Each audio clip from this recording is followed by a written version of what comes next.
Friends, வணக்கம். இன்னைக்கு நான் பேச போகிற டாபிக் நம்மளோட பேட் டேஸ், அதாவது நம்மளோட சோகமான நாட்களை எப்படி கடக்கிறது. நம்ம எல்லாருக்குமே இப்படி ஒரு எண்ணம் என்னைக்காவது ஏற்படுங்க.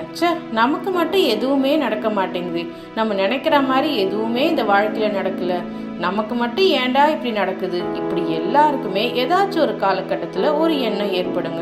இந்த மாதிரி நாட்களை நாம் எப்படி கடக்கிறது? நிறைய பேர் நிறைய யோசனை சொல்லுவாங்க. சில பேர் பாசிட்டிவாக திங்க் பண்ணு அப்படின்னு சொல்லுவாங்க. சில பேர் தேர்ட் பர்சன் மென்டாலிட்டிலேருந்து யோசிச்சு பாருங்க, உங்களுக்கு சொல்யூஷன் கிடைக்கும் அப்படின்னு சொல்லுவாங்க. இப்படி பல பேர் பல அட்வைஸ் சொல்லுவாங்க. ஆனால் இதெல்லாம் ப்ராக்டிக்கலாக அப்ளை பண்ண முடியுமாங்க? ஏன்னா நம்மளோட கஷ்டமான நாட்களில் நமக்கு மட்டும் ஏன் அப்படி நடக்குதுன்ற எண்ணம் மட்டும்தான் நமக்கு ஏற்படும். இதையெல்லாம் நம்ம யோசிச்சு கூட பார்க்க மாட்டோம். ஸோ இந்த மாதிரி நாட்களை எப்படி கடக்கலாம்? இதுக்கு ஒரு ஈஸியான டிப் நான் சொல்கிறேங்க. இந்த மாதிரி நாட்களை கடக்கிறதுக்கு ஒரு எளிதான வழி அமைதியாக இருக்கிறது தாங்க. ஆமாங்க, அமைதியாக இருந்துட்டாவே பல பிரச்சனை தானாக சரியாயிடும்.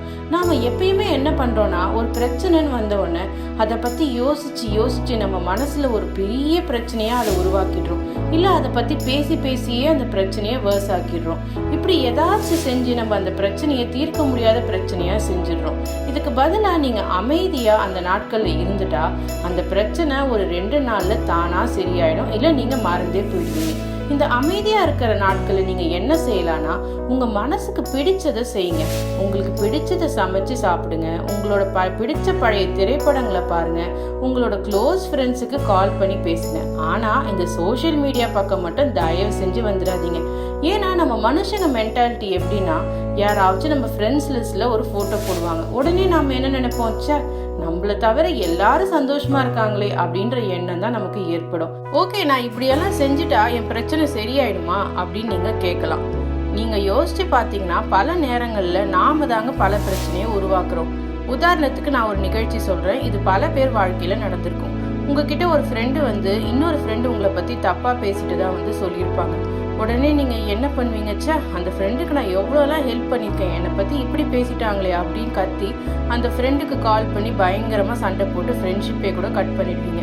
அதுக்கப்புறம் தான் தெரிய வரும், உங்கள் ஃப்ரெண்டு சொன்னது வேற, ஆனால் உங்கள் காதுக்கு வந்த விஷயம் வேற அப்படின்னு.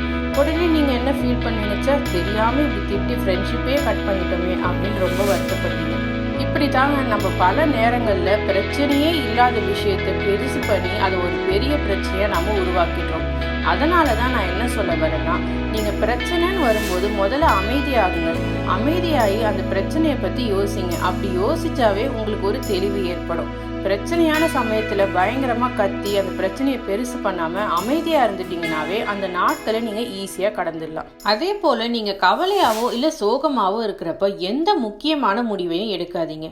நாம் பல சமயம் நம்ம கவலையாக இருக்கிற நேரத்தில் அவசரப்பட்டு ஒரு முடிவு எடுத்துட்டு ஐயோ இப்படி பண்ணிட்டோமே அப்படின்னு அப்புறம் வருத்தப்படுவோம். ஸோ முடிஞ்ச வரைக்கும் உங்கள் கவலையாவோ இல்லை டிப்ரெஷனாவோ இருக்கிற நாட்களை அமைதியாக இருந்து வெல்லுங்க. இந்த வீடியோ உங்களுக்கு பிடிச்சிருந்தா உங்கள் ஃப்ரெண்ட்ஸுக்கும் ஷேர் பண்ணுங்கள். மறக்காமல் என்னோட யூடியூப் சேனலை சப்ஸ்கிரைப் பண்ணுங்கள். பாய்.